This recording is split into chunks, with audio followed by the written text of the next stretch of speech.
PM आवास पर मोहन भागवत पहुंचे हैं। आरएसएस प्रमुख मोहन भागवत इस समय पीएम आवास पर मौजूद हैं।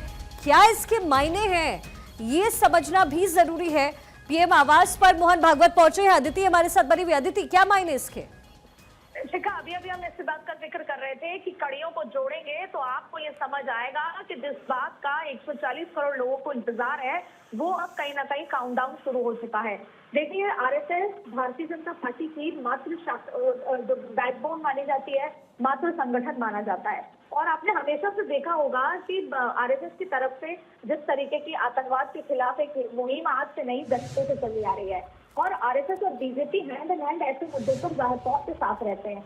और पिछले दिनों में मोहन भागवत का टेररिज्म के खिलाफ जो बयान आना, वो भी अपने आप में बहुत कुछ दर्शाता है। प्रधानमंत्री नरेंद्र मोदी का ये कहना कि हमने तीनों सेनाओं को फ्री हैंड दे दिया है, कंप्लीट फेथ, कॉन्फिडेंस उन्होंने अपनी professional abilities Indian arm forces पर दिखाना, और एक ये बहुत बड़ा बूस्ट होता है जब भी आर्मी, और वैसे भी भारतीय सेना की शौर्य का जिक्र हो तो शायद उसमें लंबा समय होगा कि बहुत बड़ा शौर्य का काम उन्होंने पहले भी किया। प्रधानमंत्री का कंप्लीट ऑपरेशनल फ्रीडम दे देना, ये बड़ी बात। फिर प्रधानमंत्री का अमित शाह से मुलाकात करना, और उसके बाद आरएसएस मोहन भागवत से मुलाकात करना, ये तमाम चीजें ये दर्शाती हैं कि गो अहेड जैसे बोलते हैं, ग्रीन सिग्नल जैसे बोलते हैं, अब वो दे दिया गया है। पिछले 72 घंटे में तीनों सेनाओं ने जैसे बोलते हैं अपनी प्रेप कर ली है, रेडीनेस के लिए प्रेप कर ली है, और अब तीनों सेना तैयार है। और आप देखिए, हमेशा से जो हिडन तरीका होता है, सीक्रेटिव तरीके से प्लानिंग होती है, इस बार खुलकर हो रही है।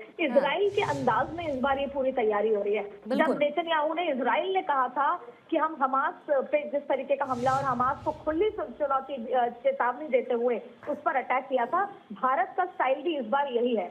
ग्लोबल लीडर बन रहा था भारत, ग्लोबल लीडर की दिशा में आगे बढ़ चुका है भारत। अब वो ये नहीं चाहता कि वो पाकिस्तान जैसे छोटे और जैसे बोलते हैं भुखमरी वाले देश में वो छुप कर वार करे या फिर अंडर द कार्पेट प्लानिंग करके वार करे। वो इजराइल के अंदाज में इस बार सामने से वार करेगा, और फिर पाकिस्तान के जिस तरीके के हालात अभी हैं, आर्मी को लेकर, डर को लेकर, बौखलाहट को लेकर, वो भी बहुत कुछ दर्शाते हैं। लेकिन फिलहाल आज की शाम के ये 3 बड़े अपडेट, जहां पर प्रधानमंत्री तीनों सेनाओं से मुलाकात करते हैं, और उसके बाद फिर गृह मंत्री अमित शाह, और उसके बाद फिर मोहन भागवत का खुद चल के प्रधानमंत्री से मुलाकात करने आना, ये तीनों बातें किसी न किसी बड़े आने वाले सुबह का अंदेशा देती हैं। और आप ये मान लीजिए countdown begin for the real action. BN Jha sir हमारे साथ कनेक्टेड हैं, जरा उनसे भी एक रिएक्शन ले लेते हैं। अदिति सर, आपने खबर सुनी, आरएसएस प्रमुख पहुंचे हैं प्रधानमंत्री मोदी आवास पर। इससे पहले गृह मंत्री अमित शाह पहुंचे, जो सेना के अध्यक्ष हैं तीनों सेनाओं के, वो भी पहुंच चुके हैं। क्या मायने, आप क्या समझ पा रहे हैं, क्या कैलकुलेट कर पा रहे हैं सर? देखिए, मोहन भागवत जो आए हुए हैं वो अभी इमीडिएटली जो अभी एक मीटिंग हुई है उसके परिणाम स्वरूप नहीं आए हुए हैं। मोहन भागवत जी को शायद खबर दी गई थी आज से कुछ दिन पहले कि जिस तरह से एक आंतरिक वातावरण में थोड़ी सी दूषित जो हो रहा था कि कुछ लोग स्टेटमेंट दे रहे थे यहाँ पे अंदर में ही डिवीजन की, वहाँ पे कहीं न कहीं मोहन भागवत जी असिस्ट कर सकते हैं, क्योंकि आरएसएस का ये नेशनलिस्ट हैं, ये पूरे देश में इनका फैलाव है। तो इस तरह की जो आंतरिक कलह वाली जो स्थिति है उसको पैदा न होने देना, आंतरिक जो हमारी जो कुछ लोग हैं जो कि बिल्कुल भारत को अच्छी आंखों से नहीं भाते हैं, हाँ। उनके ऊपर में ध्यान रखना, शायद ये चीज होगा। संभवतः हो सकता है ये पॉलिटिक्स का हिस्सा हो सर, लेकिन अगर हम भारत और पाकिस्तान को सर कंपेयर करें, और अगर न्यूक्लियर पावर की हम बात करें, टैक्टिकल न्यूक्लियर वेपन्स की अगर बात करें, अगर इसका भी इस्तेमाल पाकिस्तान करता है तो उसको कितनी मजबूती से भारत डिफेंड कर सकता है सर? देखिए, मैंने न्यूक्लियर और बायोलॉजिकल कोर्स हमने की हुई है, मैं जानता हूं कि न्यूक्लियर विभीषिका क्या होती है। और सिर्फ मैं आपको एक एग्जांपल दे दूं कि हिरोशिमा और नागासाकी भी देख लीजिए। ये पाकिस्तानी जो मिनिस्टर्स हैं इनको कुछ पता नहीं है, ये नहीं जानते हैं कि न्यूक्लियर विभीषिका क्या होती है, ये ऐसे ही बोल देते हैं। कभी आपने भारत को कुछ कहते हुए सुना इस रिगार्ड में? नहीं, क्योंकि हम जानते हैं कि न्यूक्लियर विभीषिका क्या होती है। हम इसकी बात तो करेंगे नहीं। एक दो चीज मैं आपको और कहना चाहूंगा जो बहुत सटीक है इस समय में। अभी तक भारत ने ये नहीं कहा कि मोदी जी ने ये नहीं कहा कि हम पाकिस्तान पे अटैक करने जा रहे हैं। हम उन जिहादियों को सबक सिखाएंगे जो जिन्होंने इन चीजों को अंजाम दिया हुआ है उनको, और उनके जो बैकिंग है, बैकअप हैं, उनसे के ऊपर हम अटैक करेंगे। पाकिस्तान के ऊपर हम अटैक नहीं करने जा रहे हैं। हाँ, एक प्रोबेबिलिटी है कि पाकिस्तान शायद एक तिलमिलाए, जब उनके ऊपर में प्रहार होगा पाकिस्तान तिलमिलाए और तिलमिला के फिर भारत के ऊपर में स्ट्राइक करना चाहे वो। इसीलिए जो ये प्रिपरेशंस आप देख रहे हैं कि ऐसी कोई अटैक को हम अपने सरजमीन पे नहीं होने देंगे। याद कीजिए 1971 का वो पल, जबकि बांग्लादेश में जो हो रहा था उसके प्रतिक्रियात्मक में पाकिस्तान ने वेस्टर्न फ्रंट पे हम पे अटैक किया था। एयरफोर्स के लिए ये एक बहुत बड़ी चुनौती होती है कि पहले अटैक को रोकना।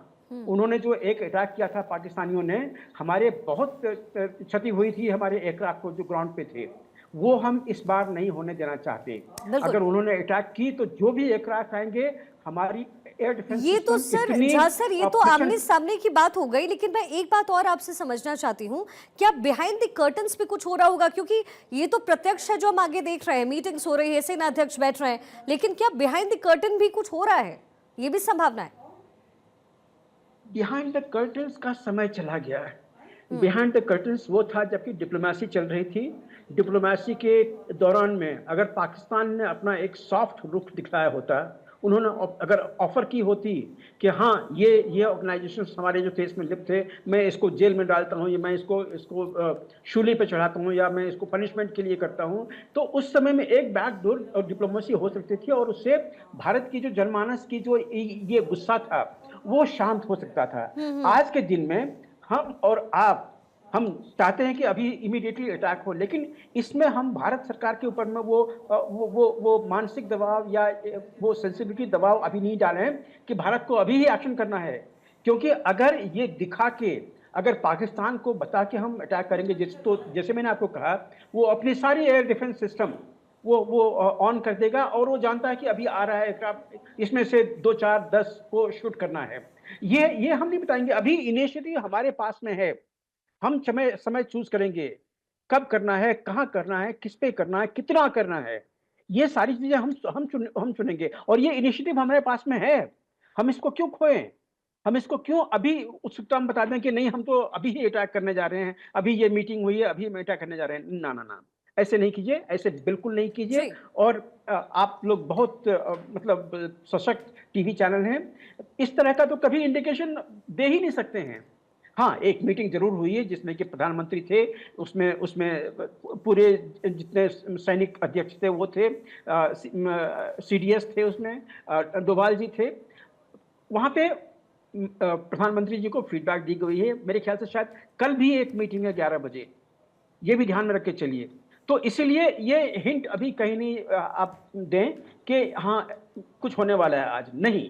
मैं आपको 100% गारंटी देके कहता हूं कि ऐसा कोई डिसीजन नहीं हुआ होगा। अगर फ्री हैंड दी है तो वो इसलिए दी है कि कहीं कोई अगर हलचल होती है तो आपका हाथ अभी बंधा हुआ नहीं है।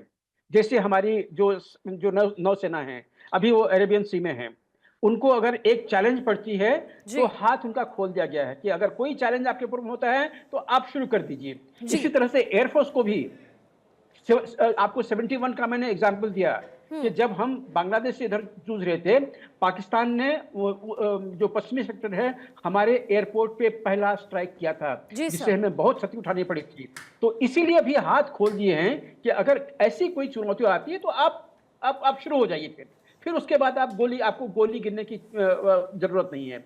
लेकिन ऐसा कुछ नहीं होगा, क्योंकि पाकिस्तान जानता है कि अगर उसने वॉर शुरू किया वो तबाह हो जाएगा, वो खत्म हो जाएगा अगर उसने वॉर शुरू किया हुआ है। इसीलिए उसने कहा है कि अगर हमारे ऊपर में अटैक हुआ, तो अभी तक तो अटैक नहीं हुआ है, जब अटैक होगा किसके ऊपर में होगा? पाकिस्तानी एस्टैब्लिशमेंट के ऊपर में होगा या जिहादी एस्टैब्लिशमेंट के ऊपर में होगा?